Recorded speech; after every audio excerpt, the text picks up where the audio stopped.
Hey guys, subscribe for daily content. And if you're shopping for gear, make sure you check out the description for the newest items at some of the very best online retailers. There's also links for some of the items that I personally recommend. Thanks! What's going on YouTube? Metal Complex here, and today I've got another interesting knife review / knife overview to share with you guys. This is the Kubey Pike, a premium knife. And I'm sure a lot of you guys are looking at this and going, that's a really narrow frame, and I'm pretty sure that's a dedicated front flipper. It is. However, it is not a frame lock. It's a liner lock, which is pretty cool. This is a countersunk or nested liner lock that is also a front flipper in CPM 20CV and titanium. This was designed by this person here. You'll need to check them out on Instagram. Really appreciate the conversation I had with this person after I unboxed this.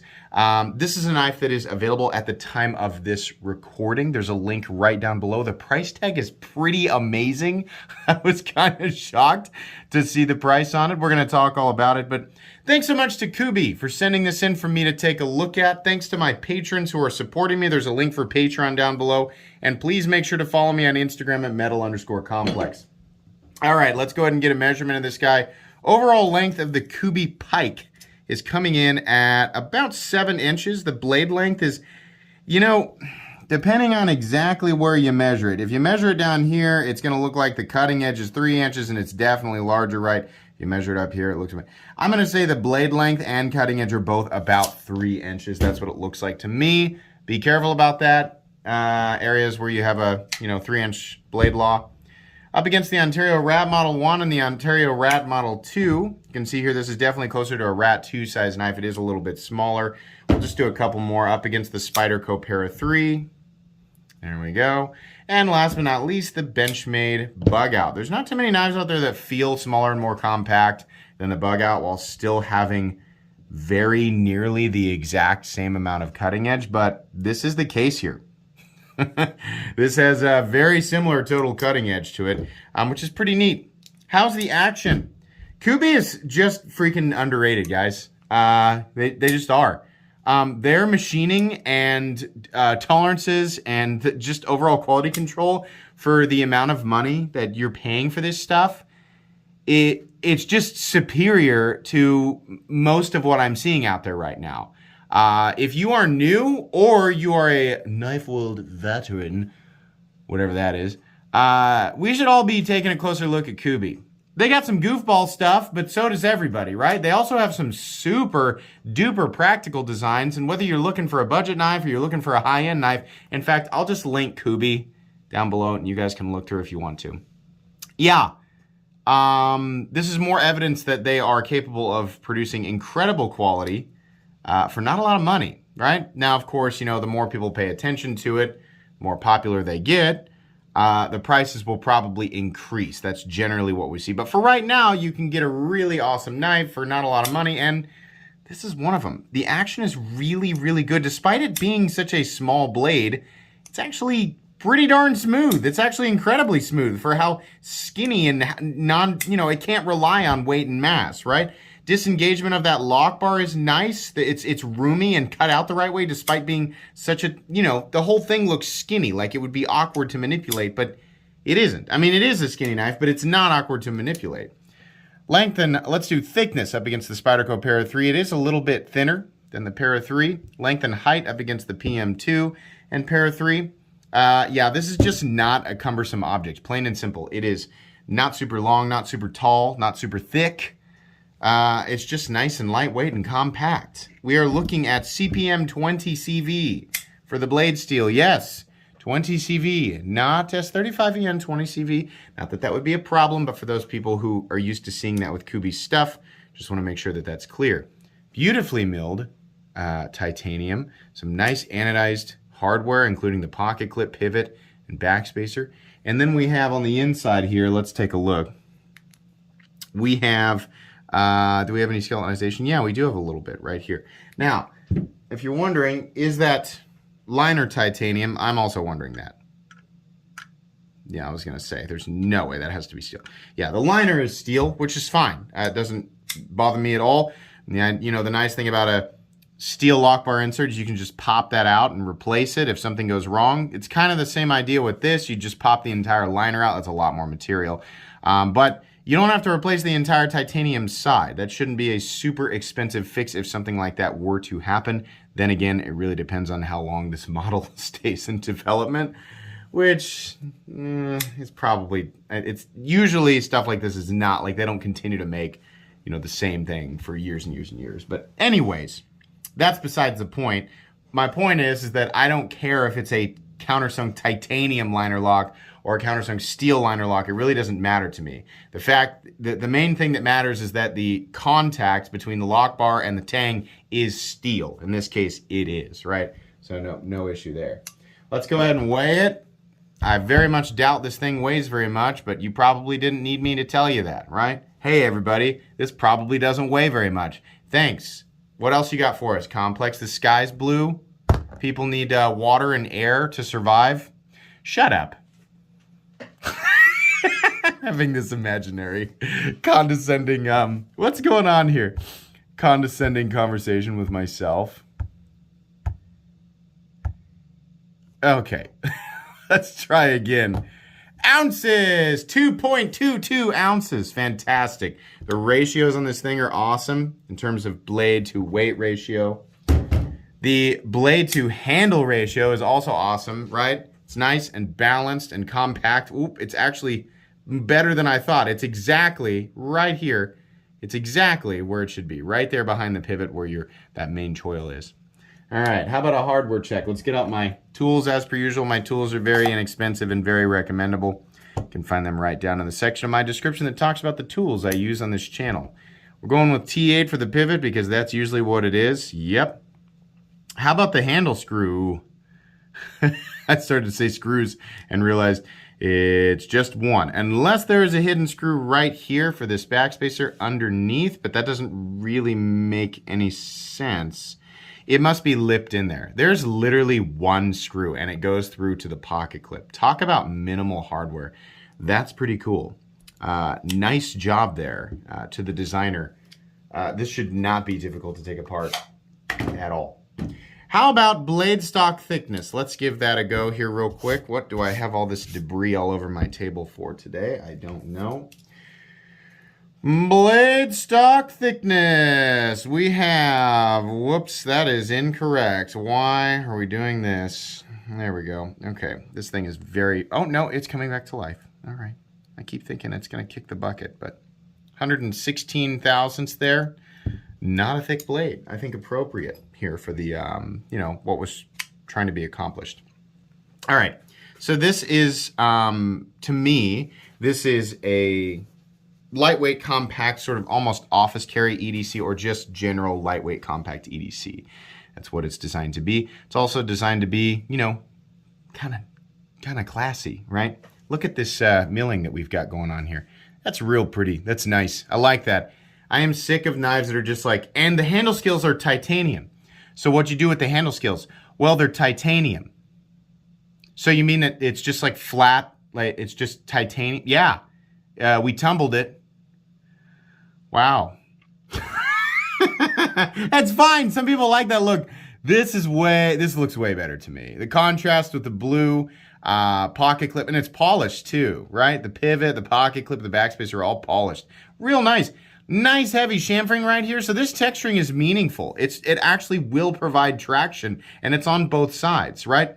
These chamfered edges are great, kind of breaking that up and giving that a nice easy slope down to the edges here. So, you know, while you're gripping this, because again, this is a very narrow little pocket knife, it's quite comfortable. In fact, it's tricky to take a short, skinny knife and make the ergos anywhere near decent. I'd say this goes beyond decent. In fact, I'm really impressed that I can actually get a 4-finger grip on this guy and feel, you ready?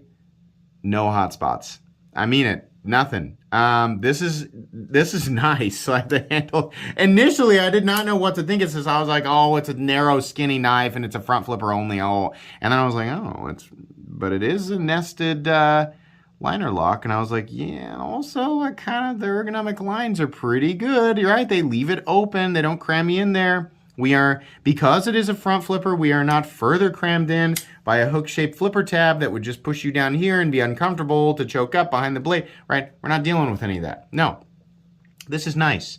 This is one of the most comfortable, narrow, skinny knives that I have ever felt. Now, are there knives out there with better ergonomics? Well, yeah, definitely. But they're all bigger, right? They're all just sort of fill the hand kind of more.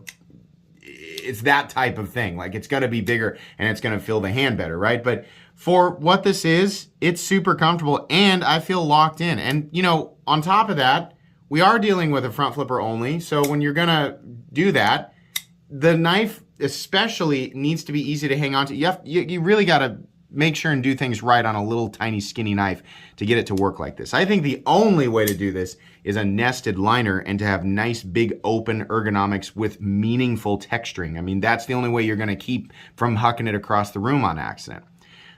So nice work there. I think that's really cool. There's some meaningful jimping right here.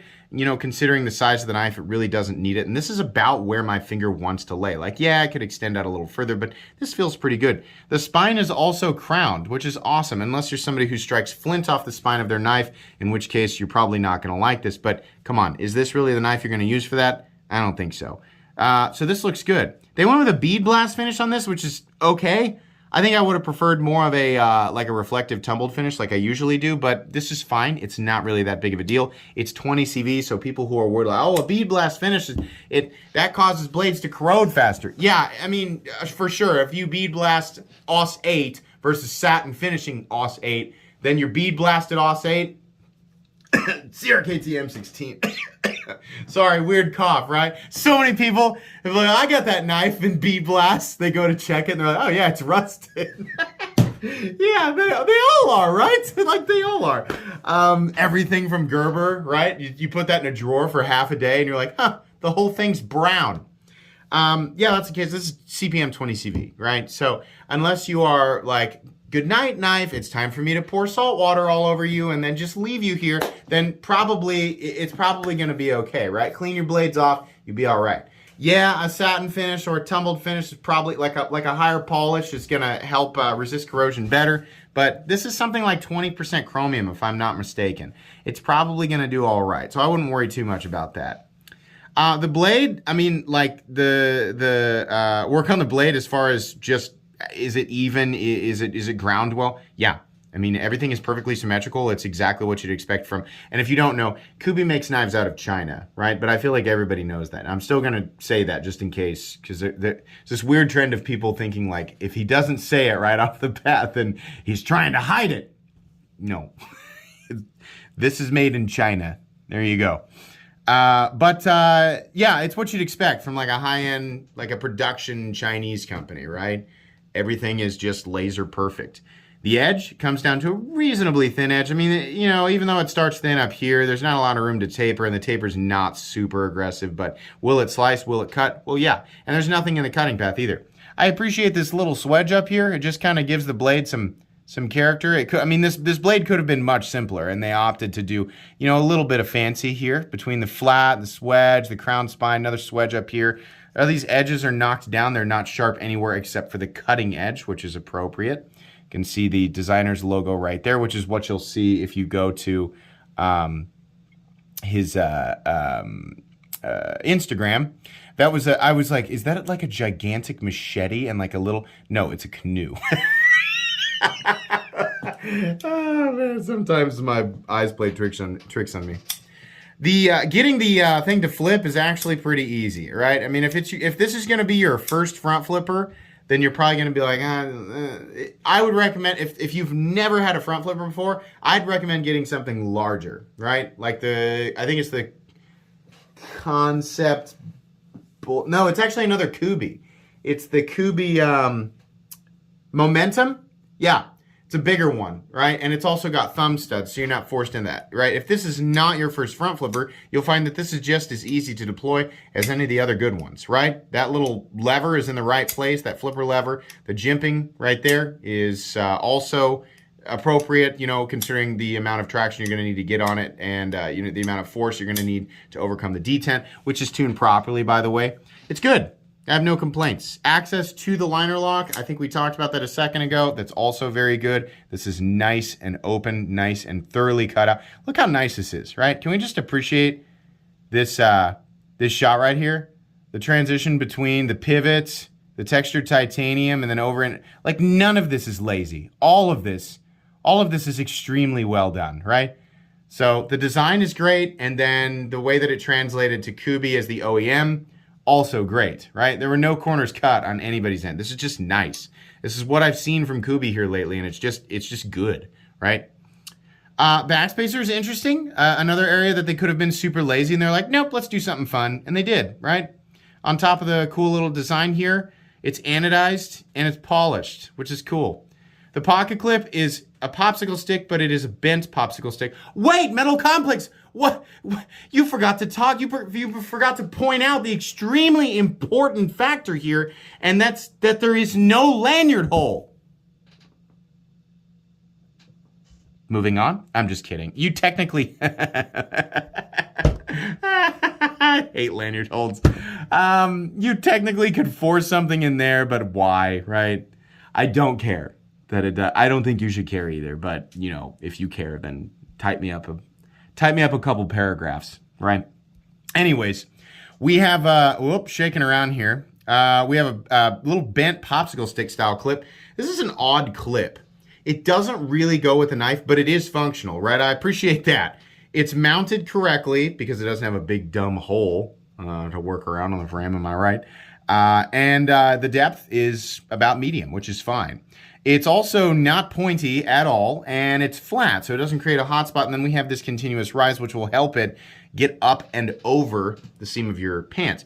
I would have preferred a smooth area since we do have some, not aggressive, but like, right? You can hear that. Going over the pants day in and day out, that's going to fray things up and make it a little bit more difficult. Not bad. It's still fairly easy to get it in and out of the pocket, but I would have preferred a smooth area under there. Not really, like that's one of the, that's one of the only complaints outside of the pocket clip just looking kind of strange, right? But you know what? It's not a stamped out clip. It's still a milled clip, and it's titanium, anodized, polished, mounted correctly, and very functional without creating a hot spot. So I can't complain too much, I guess. I love seeing these designs that have the stops on the blade and they're just kind of garaged a little bit. That's what I call this right here, where they're sunk under the frame, but there's a little spot you can see them. I also like this because it makes it a little bit easier if you're trying to add a little bit of lubricant to like the bearings. I mean, the main area to add lubricant to is the detent ball if you're trying to smooth things up, but you can get in there and do that here too. But yeah, this is really nice. One additional point of contact over a traditional stop pin, so that's cool. Easier to get your blade centered and with good action without having blade play. Speaking of that, no blade play, up, down, left, or right. No lock stick whatsoever. No pivot lash, nice and smooth. And the detent, clicky, and with a little reverberation there. Ding. Hang on. Yeah, real nice. How's the centering? Looks good to me. I think that's pretty much dead center, is it? It's a little bit. Hold on. Is it me from flipping it? Let's give it a go. But I've flipped this thing quite a few times, and I remember looking at it and thinking, it's centered. I feel like that may have, well, it certainly didn't change the action. I feel like that little turn may have helped that a little bit. Let's take a look. Can we get it on there? That looks pretty centered to me. I think it was probably from me playing with it. Okay, so, hey, tell us the price, right? You said it had a great price. This thing is 160 bucks. Yeah, well, that was like before all of this crazy inflation occurred. Before that occurred, if you could get a titanium knife, I understand it's fairly small. It's in a tiny knife. I'd call it a medium-sized knife, right? Before all this inflation occurred, getting a titanium pocket knife, even if it was made in China, titanium and 20 CV, that was still like, hey, pretty good, right? Wow, pretty good deal. Now, we're lucky to get this for $250. A lot of companies are like, nah, that costs $300 now, right? Yeah, we make it out of China. that'll be $300. What?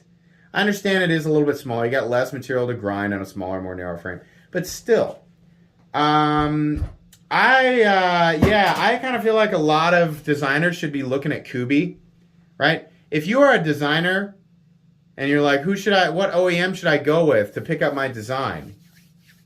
I would look at Kubey, because your customers are going to be happier with the prices.